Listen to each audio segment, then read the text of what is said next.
पिछले 5 सालों में गोकू की शादी हो चुकी है और उसने पिकोलो को भी हरा दिया है। अब गोकू का जीवन शांतिपूर्ण चल रहा है, लेकिन आप जानते ही हैं शांति गोकू के लिए थोड़ी असामान्य है। तभी एक रहस्यमय स्पेसशिप धरती की तरफ बढ़ती दिखाई देती है।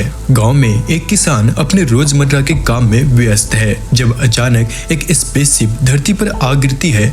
इससे एक बड़ा धमाका होता है और किसान इसे देखने के लिए पास पहुंचता है। वहाँ एक एलियन स्पेसशिप से बाहर निकलता है जिसकी आंखों पर एक स्काउटर लगा है जो दूसरे की पावर लेवल को माप सकता है। जब स्काउटर किसान की पावर लेवल को मापता है तो उसे कुछ भी नहीं दिखता क्योंकि किसान की पावर लेवल बेहद कम होती है। किसान डरता है और उसे गोली मारने की कोशिश करता है, लेकिन एलियन पलक झपकते ही गोली पकड़ लेता है और उसे वापस किसान की तरफ फेंक देता है जिससे किसान मर जाता है। इसी बीच हमें गोकू और उसके बेटे गुहान की झलक दिखाई देती है। गुहान जंगल में तितली के पीछे भाग रहा है और अचानक एक शेर उसका पीछा करने लगता है। गुहान डरकर शेर से बचने की कोशिश करता है, लेकिन उसकी टोपी शेर के हाथ लग जाती है। गुहान रोता है और शेर से अपनी टोपी वापस मांगता है जैसे कोई चॉकलेट हो। गुहान एक नदी में गिर जाता है और पानी के बहाव में बहने लगता है। गोकू उसे बचाने की पूरी कोशिश करता है, लेकिन बीच में एक चट्टान आ जाती है जिससे वे गुहान तक नहीं पहुंच पाता। आखिरकार गुहान किसी तरह खुद को बचा लेता है और एक पेड़ की टहनी पर जा बैठता है। इधर एलियन जिसका नाम रेडिट्स है पिकोलो के पास पहुंचता है। पिकोलो सोचता है कि यह गोकू है, लेकिन उसकी पावर लेवल देखकर उसे समझ आता है कि यह गोकू नहीं हो सकता। रेडिट्स पिकोलो से लड़ने की धमकी देता है, लेकिन उसे समझ आता है कि पिकोलो उसके मुकाबले का नहीं है, इसलिए वह उसे छोड़कर आगे बढ़ता है। आखिरकार रेडिट्स धरती पर अपने भाई की तलाश में है जो और कोई नहीं बल्कि गोकू ही है। रेडिट्स एक सियान है और वह गोकू को याद दिलाने आया है कि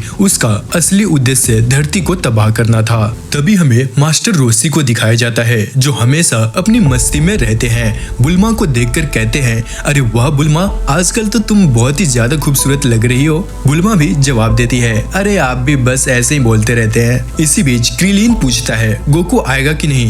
रोसी कहते हैं, आएगा आएगा जरूर आएगा, उसने तो कहा था कि वह यहीं मिलेगा। तभी बुल्मा टेंशन में बोलती है, वैसे यमचा कहाँ है? और जवाब में बताती है कि मैंने उससे ब्रेकअप कर लिया है। बेचारा आजकल बेसबॉल खेलते खेलते किसी और लड़की के पीछे पड़ गया है। फिर जैसे ही गोकू और उसका बेटा गुहान पहुंचते हैं सब चौंक जाते हैं। गुहान मासूमियत से सबको हाय करता है, लेकिन जैसे ही टर्टल की तरफ बढ़ता है थोड़ा डर जाता है। मास्टर रोसी कह उठते हैं, अरे ये टर्टल है, इसे खतरा नहीं है। अब मजेदार बात यह है कि बुल्मा गुहान से पूछती है, बड़े होकर तुम क्या बनना चाहते हो? गुहान मासूमियत से जवाब देता है, क्या बड़े होकर मैं ऑर्थोपेडिक डॉक्टर बनना चाहता हूँ। बुल्मा सोचती है कि ये डॉक्टर बनने का सपना गोकू से कैसे मेल खाता है। तभी गोकू बताता है कि गुहान के सिर पर उसके दादाजी की ड्रैगन बॉल लगी हुई है और सब सोच में पड़ जाते हैं। यहाँ तक सब कुछ ठीक चलता है, लेकिन तभी वह एलियन पहुँच जाता है और कहता है,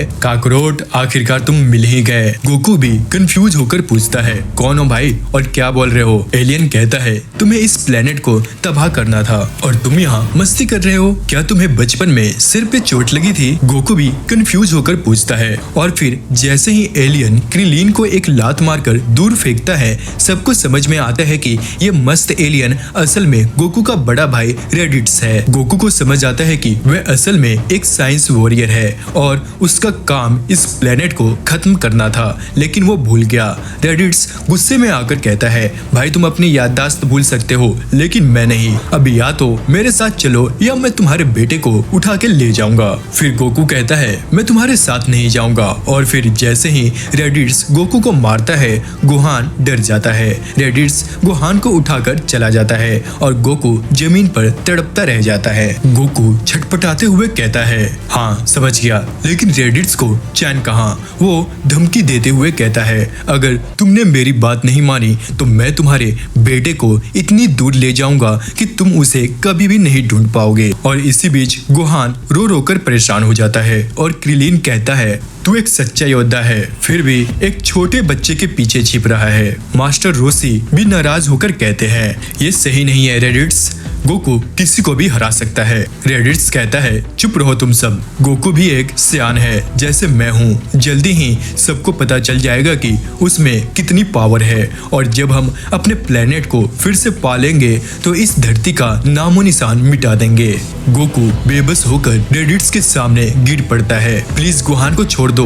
लेकिन रेडिट्स कहता है थोड़ा सा तो गर्व रखो गोकू, कल सुबह तक सोच लो तुम्हें हमारे साथ आना है या नहीं। रेडिट्स गोहान को लेकर उड़ जाता है और जाते जाते कहता है गोकू उम्मीद है तुम मुझे निराश नहीं करोगे। गोकू किसी तरह खड़ा होता है और चिल्लाता है गोहान। क्रिलीन चिंतित होकर कहता है गोकू क्या तुम सच में रेडिट्स को हरा पाओगे? मास्टर रोसी शांत होकर बोलते हैं हमें उसे दिमाग से हराना होगा, ताकत से नहीं। गोकू फिर सोचता है रेडिट्स की पूंछ, हाँ हम अगर उसकी पूंछ पकड़ ले तो उसे हरा सकते हैं, जैसे मेरी पकड़ते ही मैं कमजोर पड़ जाता हूँ। क्रिलीन थोड़ा संदेह जताते हुए कहता है पर क्या वो इतनी आसानी से अपनी पूंछ पकड़ने देगा हमें? इसलिए मुझे तुम्हारी मदद चाहिए। मास्टर रोसी और क्रिलीन साथ देने को तैयार हो जाते हैं। अभी ये तीनों रेडिट्स का सामना करने के लिए तैयार हो जाते हैं। बुल्मा कहती है अगर कुछ गलत हुआ तो मैं तुम्हें ड्रैगन बॉल से जिंदा कर दूंगी।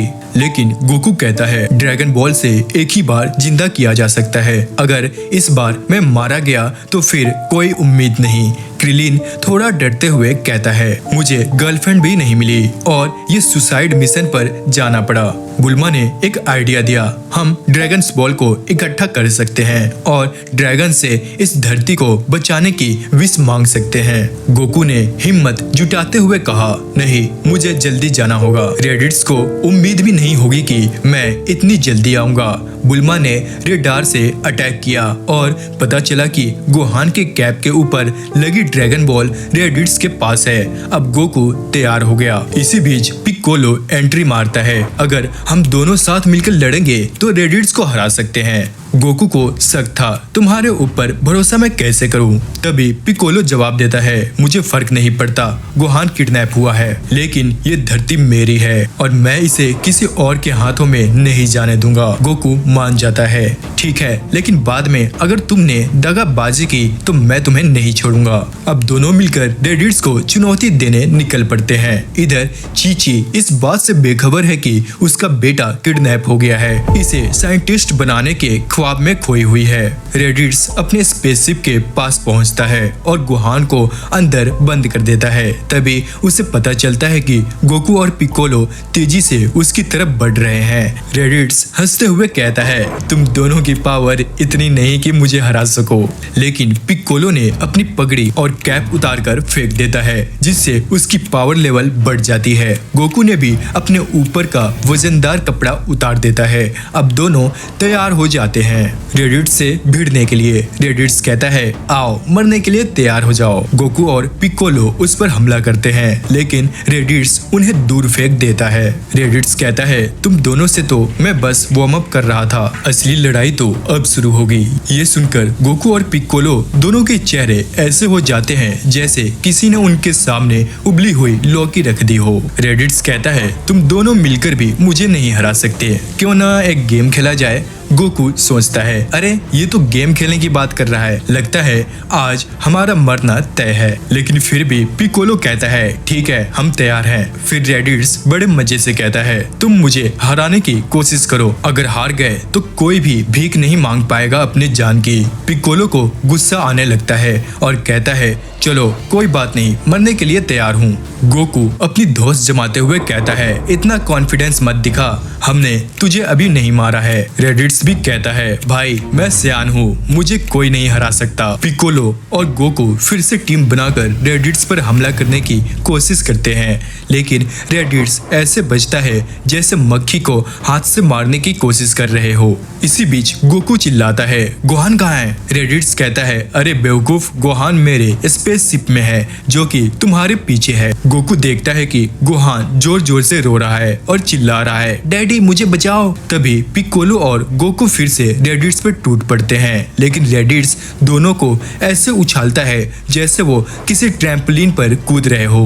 पिकोलो कहता है, गोकू मुझे थोड़ा टाइम दो, मैं अपनी अल्टीमेट मूव तैयार कर रहा हूँ। गोकू कहता है, तू बस जल्दी कर, मैं इस रेडिट्स को थोड़ी देर संभाल लेता हूँ। पिकोलो एनर्जी चार्ज करता जा रहा है और गोकू रेडिट्स के साथ हैंड टू हैंड कॉम्बैट कर रहा है, लेकिन रेडिट्स इतने जोर से गोकू को मारता है कि गोकू दूर जाकर गिरता है। रेडिट्स हंसते हुए कहता है, तुम दोनों से कुछ नहीं हो पाएगा, तुम दोनों मुझे बोर कर रहे हो। अचानक पिकोलो अपनी एनर्जी चार्ज कर लेता है और रेडिट्स की तरफ निशाना साधता है, लेकिन रेडिट्स तो फास्ट है, वह तुरंत उस हमले से बच जाता है। पिकोलो निराश होकर कहता है, यार ये तो बहुत फास्ट है। फिर रेडिट्स गोकू को मारने की तैयारी करता है, लेकिन तभी गोकू उसकी पूंछ पकड़ लेता है। रेडिट्स चिल्लाता है, अरे नहीं छोड़ दो यार, मैं तेरा भाई हूँ। गोकू थोड़ा कंफ्यूज हो जाता है और पिकोलो कहता है, इसकी बातों में मत आना गोकू, लेकिन गोकू उसकी पूंछ छोड़ देता है और रेडिट्स फिर से अटैक कर देता है। अब गोकू बुरी तरह से घायल हो जाता है और रेडिट्स उसके ऊपर खड़ा होकर उसे दबा रहा होता है। गोहान जो स्पेसशिप में बंद था अपने डैडी की ऐसी हालत देखकर पागल हो जाता है। स्पेसशिप छोड़कर बाहर आ जाता है और रेडिट्स की ओर उड़ने लगता है। अब गोकू की हालत आईसीयू वाली हो गई थी, तो रेडिट्स ने पिकोलो की तरफ भी ब्लास्ट करने की कोशिश की, लेकिन तभी उसकी आंखें किसी और एनर्जी को सेंस कर लेती है। अरे ये कोई और नहीं बल्कि हमारा छोटा सा गोहान था, जो गुस्से में तमतमाया हुआ था। गोहान का गुस्सा तो आसमान छू रहा था और वो रेडिट्स की धुलाई करने के लिए पूरी तरह तैयार था। रेडिट्स और पिकोलो दोनों ही चौंक जाते हैं। अब गोहान का एनर्जी ब्लास्ट बना और वो सीधा रेडिट्स के पेट पर जाकर टकराया। रेडिट्स का सूट तो जैसे सस्ता क्वालिटी का निकला, सीधा क्रैक हो गया। रेडिट्स की हालत ऐसी हो गई थी, वो सोच रहा था कि भाई ये छोटा सा बंदा कहाँ से आया, लेकिन जैसे ही गोहान अपने डैडी गोकू के पास पहुंचा, रेडिट्स ने उसे भी एक जोर का मुक्का मार दिया और बेचारा गोहान दूर जाकर गिर पड़ा। गोकू ने जैसे तैसे रेडिट्स को पकड़ने की कोशिश की, लेकिन वो तो किसी से नहीं संभल रहा था और अब रेडिट्स ने एक एनर्जी ब्लास्ट किया जिससे वो गोहान को उड़ा देना चाहता था, लेकिन गोकू अपनी आखिरी ताकत जुटाकर रेडिट्स को पीछे से पकड़ लेता है और पिकोलो से कहता है, भाई अब तू अपना स्पेशल मूव निकाल और इसे खत्म कर दे। पिकोलो तो चौंक गया, उसने कहा, तू पागल हो गया क्या, तू भी मरेगा इस ब्लास्ट के साथ, तुझे पता है ना। लेकिन गोकू ने कहा, अब कोई ऑप्शन नहीं बचा, इसे मारना ही होगा। और पिकोलो ने आखिरकार अपना स्पेशल मूव किया और रेडिट्स और गोकू दोनों को खत्म कर दिया। पिकोलो खुद भी हैरान था कि ये दोनों मर गए, लेकिन रेडिट्स मरते मरते भी हंस रहा था और बोलता है, तुमने क्या कर दिया गोकू, अब मेरे सियान भाइयों को सब पता चल गया है और वो 1 साल में यहाँ पहुँच जाएंगे। दूसरी तरफ चीची घर पर परेशान हो रही थी कि गोकू और गोहान अभी तक क्यों नहीं लौटे।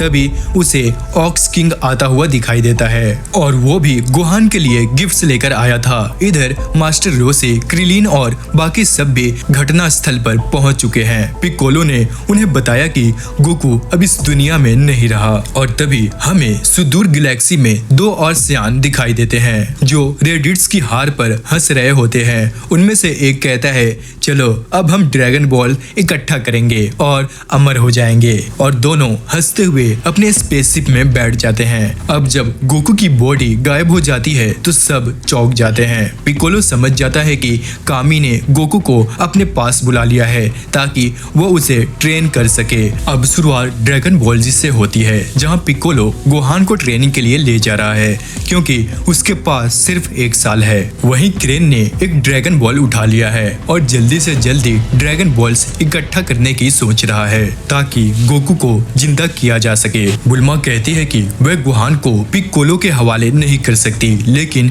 पिकोलो उसे समझाता है कि गोहान के पास इतनी ताकत है कि वह इन लोगों को रोक सकेगा। इसी बीच बुल्मा ट्रांसमीटर निकालती है और देखती है कि रेडिट्स के 2 दो भाई हमला करने वाले हैं। गोकू को अभी भी ट्रेनिंग करनी है, इसलिए पिक्कोलो गोहान को ट्रेनिंग देने के लिए तैयार है। गोहान अभी भी रो रहा है क्योंकि उसे अपने पिता की याद आती है। पिक्कोलो गोहान को समझाता है कि उसके अंदर बड़ी ताकत है और अगर वह उस ताकत को बाहर ला सके तो वह बहुत मजबूत बन सकता है। गोकू को स्नेक रोड पर पहुंचना होता है जो कि 10,000 माइल्स लंबा है। वहां पर गाइड उसे बताता है कि स्नेक रोड बहुत ही कठिन है और गोकू को बहुत ध्यान रखना होगा। गोकू अपनी जर्नी शुरू करता है और पिक्कोलो गोहान को ट्रेनिंग देना शुरू करता है। गोहान का मानना है कि उसके पास पावर नहीं है, लेकिन पिक्कोलो उसे बताता है कि उसके अंदर बहुत बड़ी ताकत है और वह उसे सिखाएगा कि कैसे वह अपनी ताकत को इस्तेमाल कर सकेगा। अब गोकू स्नेक रोड पर अपने रास्ते पर चलता है और उम्मीद है कि वह ट्रेनिंग के लिए पिक्कोलो तक पहुंच सकेगा। पिक्कोलो भी चाहता है कि गोहान जल्द ही मजबूत हो और आने वाली मुश्किलों का सामना कर सके। उधर पिक्कोलो गोहान को जंगल में ट्रेनिंग के लिए लाता है। पिक्कोलो गोहान को उठाता है और थोड़ा डांटता है और कहता है तुम्हारी पावर तो बहुत है, पर तुम्हें इसे कंट्रोल करना सीखना होगा। इसके बाद पिक्कोलो उसे एक ऊंची पहाड़ से नीचे फेंक देता है। गोहान गुस्से में पहाड़ पर जोरदार पंच मारता है और उसे तोड़ देता है। गोहान अभी भी डर रहा है और रोते हुए कहता है मुझे अपनी मम्मी के पास जाना है, मुझे ट्रेनिंग नहीं चाहिए। पिक्कोलो उसे चेतावनी देते हुए कहता है मैं अब 6 महीने बाद लौटूंगा, तब तक तुम्हें खुद से सरवाइव करना सीखना होगा, खाने का भी जुगाड़ करना होगा और पावर को कंट्रोल करना भी सीखना है। गोहान यह सुनकर और जोर जोर से रोने लगता है, लेकिन पिक्कोलो उसे अकेला छोड़कर चला जाता है। इधर किंग कामी और मिस्टर पोपो गोकू और गोहान की स्थिति पर चर्चा कर रहे हैं। कामी को चिंता है कि गोहान पर यह ट्रेनिंग काफी मुश्किल होगी, लेकिन वह यह भी देख रहे हैं कि गोहान की ताकत बढ़ रही है। वहीं गोकू अपने सफर पर दौड़ लगा रहा है, बीच में भूखा हो जाता है और सोचता है कहीं से खाने को मिल जाए तो मजा आ जाए, लेकिन फिर भी वह जंप मारता रहता है, कभी नीचे गिरता है तो कभी ऊपर उठता है। दूसरी तरफ क्रिलीन चीची के घर पहुंचकर सोच रहा है कि उसे कैसे बताए कि गोकू मर चुका है। दरवाजा खुलते ही चीची सवालों की बौछार कर देती है, गोकू और गोहान कहाँ हैं? क्रिलीन की हालत ऐसी हो जाती है जैसे उसे कुछ बोला ही नहीं जाता। आखिरकार वह कहता है कि गोकू मास्टर रोसी के साथ पिकनिक मनाने गया है और गोहान मार्शल आर्ट सीख रहा है। इस दौरान गोहान जंगल में ठंड से ठिठुरते हुए और भूख से बेहाल होकर सोने की कोशिश कर रहा है। तभी 2 सेब उसके सामने आकर गिरते हैं। गोहान भूखा भेड़िया बनकर सेब खा जाता है, पर पिक्कोलो दूर से देख रहा होता है और सोचता है इसे खुद ही सीखने दो, वरना कभी मजबूत नहीं बनेगा। अब रात हो चुकी है, जंगल में कुछ जानवर खाने में व्यस्त है और गोहान ऊपर पहाड़ पर अकेला सो रहा है। इधर चीची बर्तन धो रही है और बौखलाई हुई है कि गोकू कभी घर की सुध नहीं लेता। बर्तन धोते धोते उसने कुछ प्लेटें भी तोड़ दी है। वह सोच रही है कि गोकू को घर आकर सारे सवालों का जवाब देना ही होगा। दूसरी तरफ हम क्रिलीन को देखते हैं जो कि कमे हाउस की ओर लौट रहा है। सुबह होती है और गोहान उठते ही नीचे देखने लगता है कि अब नीचे कैसे उतरेगा। वो रोने लगता है और पिक्कोलो देख रहा है कि यह बच्चा जल्दी कुछ सीखने वाला नहीं है। मास्टर रोसी और बुल्मा से मुलाकात होती है जहां क्रिलीन को अपने टास्क के बारे में पूछते हैं। क्रिलीन कहता है कि वो ड्रैगन बॉल्स लाना भूल गया। चीची और उसके पिता गाड़ी में बैठकर इन सब से मिलने आ रहे हैं ताकि गोकू के बारे में सवाल कर सके। चीची बहुत गुस्सा है कि गोकू अपने बेटे के बारे में नहीं सोचता। बुल्मा अपने गैजेट को ठीक करने की कोशिश करती है और टर्टल की पावर चेक करती है जो कि 0.001 दिखाता है। तभी डोरबेल बजती है और यमचा का नाम सुनकर क्रिलीन चौंक जाता है। यार ये कौन है? वो बोलता है मैं याद्रोबी हूँ और मुझे भी एलियन से लड़ना है, लेकिन क्रिलीन को लगता है कि दूसरा कोई चारा नहीं। इसी बीच चीची मास्टर रोसी से पूछ रही है कि गोकू आखिरकार कहाँ है। मास्टर रोसी चीची को बताते हैं कि गोकू और गोहान दोनों ट्रेनिंग में हैं हैं और गोकू मर चुका है। यह सुनकर चीची बेहोश हो जाती है। तभी सीन गोहान की तरफ शिफ्ट होता है और वो कहता है ये तो फुल मून वाली रात है। तभी वो मून को देखते देखते एक बड़े से मॉन्स्टर में ट्रांसफॉर्म हो जाता है और पहाड़ को तहस नहस करने लगता है। पिकोलो समझ जाता है कि ये वही चीज है जिसका रेडिट्स ने जिक्र किया था। पिकोलो अपनी एनर्जी ब्लास्ट से मून को ही उड़ा देता है और गोहान अपने असली रूप में लौट आता है। पिकोलो गोहान की पूंछ निकाल देता है ताकि वो दोबारा मॉन्स्टर न बने। पिकोलो उसे गोकू जैसी ड्रेस पहनाता है लेकिन पीछे पिकोलो का अपना टैग मार्क लगा होता है। वो कहता है अब ये सारी चीजें तुम्हें खुद से ही सीखनी होगी। मैं 6 महीने बाद आऊंगा। अगर तुम जिंदा रहे तो आगे की ट्रेनिंग दूंगा। उधर गोकू थक कर रास्ते में सो गया है। गोहान की सुबह होती है और वो उठकर देखता है कि उसके कपड़े सुपर कूल बन चुके हैं। साथ में एक तलवार भी मिल गई है। गोहान सोचता है यार ये सब क्या हो रहा है, ये मेरे साथ ही क्यों। जब वो खड़ा होकर चलने की कोशिश करता है तो धम से नीचे गिर जाता है और हाय राम उसकी पूंछ भी गायब होती है और वो चिल्लाता है मेरी पूंछ कहाँ गई। तभी एक शेर सामने आ जाता है और गोहान पानी पीने जाता है मगर वहाँ मगरमच्छ उसका पीछा करता है। गोहान तलवार लेकर उसे मारने की कोशिश करता है लेकिन बेचारे की हालत खस्ता है। शेर और मगरमच्छ दोनों गोहान के पीछे पड़ जाते हैं। भागते भागते गोहान एक पहाड़ पर चढ़ जाता है लेकिन एक ईगल उसे उठा लेता है और हवा में घुमाते रहता है। गोहान को समझ नहीं आता कि ये क्या चल रहा है। गोहान गिरता है और एक खंडहर में पहुंचता है जहां उसे एक रोबोट मिलता है। रोबोट की आवाज सुनकर गोहान डर जाता है और पूछता है अरे भाई तू कौन है। रोबोट कहता है तूने मुझे स्टैंड से क्यों निकाला लौंडे, मैं आराम कर रहा था। गोहान अपना परिचय देता है और रोबोट उसे रास्ता दिखाता है लेकिन गोहान की चिल्लाने की आदत से धरती हिलने लगती है। रोबोट चिढ़ जाता है और कहता है आराम से बात कर वरना ये पूरा खंडहर ढह जाएगा।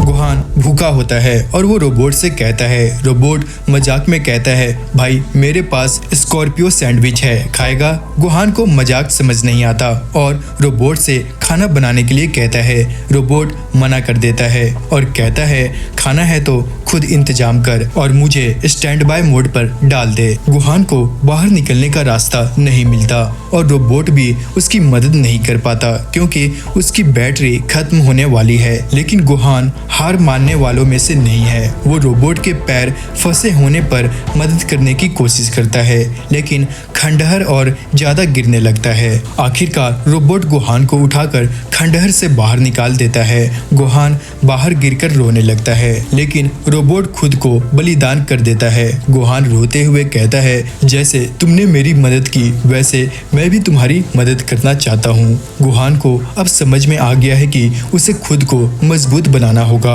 और खुद की मदद करनी होगी। गोहान जंगल में खुद के लिए मछली पकड़ता है और कहता है तुम्हें पकड़ने से ज्यादा मुश्किल तो तुम्हें घर ले जाना है। थकते हुए वह मछली को घसीटते हुए चलता है। फिर सेब के पेड़ पर चढ़कर फल तोड़ता है। तभी सामने एक सांप दिख जाता है लेकिन हमारे हीरो गोहान बिना डरे उसे आराम से उठाकर दूसरी डाली पर रख देता है। जैसे ही वह फल लेकर उतरने लगता है उसका पैर फिसल जाता है और वो धड़ाम से नीचे गिर जाता है। उफ, ये बारिश भी ना सही टाइम पे हो रही है। बारिश से बचने के लिए गोहान एक गुफा में चला जाता है। आग जलाकर कुछ खाने की तैयारी करने लगता है। अचानक उसे पापा गोकू की याद आ जाती है। फ्लैशबैक में दिखाया जाता है कि गोकू ने कभी उसे मरहम लगाया था लेकिन गोहान को जलन होने पर मरहम लगाने का मन नहीं करता। अब वही गोहान खुद के चोट पर मरहम लगा रहा है। तभी उसके पीछे चमकती 2 आंखें दिखती है। डरावना ना। दूसरी ओर सिटी के एक स्टेडियम में यमचा बेसबॉल खेल रहा है। कोच पूछता है कब तक यहीं खेलेगा यमचा। यमचा कहता है पैसे के लिए खेलना पड़ा, अब जीतना पड़ेगा। लेकिन जैसे ही वह खेल चालू होता है दोनों टीमों के बीच जबरदस्त झगड़ा शुरू हो जाता है। यमचा हंसते हुए कहता है लड़ नहीं सकता पर मजे तो ले ही सकता हूँ। तभी क्रिलीन आता है और यमचा को बताता है कि गोकू की मौत हो चुकी है और 2 सयान पृथ्वी पर हमला करने आ रहे हैं, उन्हें ट्रेनिंग करनी होगी। यमचा थोड़े पैसे लेकर उदास हो जाता है लेकिन फिर चलने के लिए तैयार हो जाता है। उधर गोहान का डायनासोर वाला दोस्त उसकी गुफा में सो रहा है, लेकिन तभी एक बड़ा डायनासोर आता है और उसके दोस्त पर हमला कर देता है। गोहान कहता है, मेरे दोस्त को छोड़ दो बदमाश कहीं के। लेकिन जैसे ही वह तलवार उठाकर हमला करने जाता है, उसे दूर फेंक दिया जाता है। बेचारी तलवार का क्या हाल हुआ। अब गोहान सुबह उठता है और देखता है कि उसका डायनासोर दोस्त खा लिया गया है। वह थोड़ा दुखी होता है और कहता है, अब मैं कहीं नहीं रुकूंगा, इतनी ट्रेनिंग करूंगा कि इन सब को हरा दूंगा। और बिना रुके पर्वत की चोटी पर चढ़ जाता है और एक बड़ा जंप लगाता है।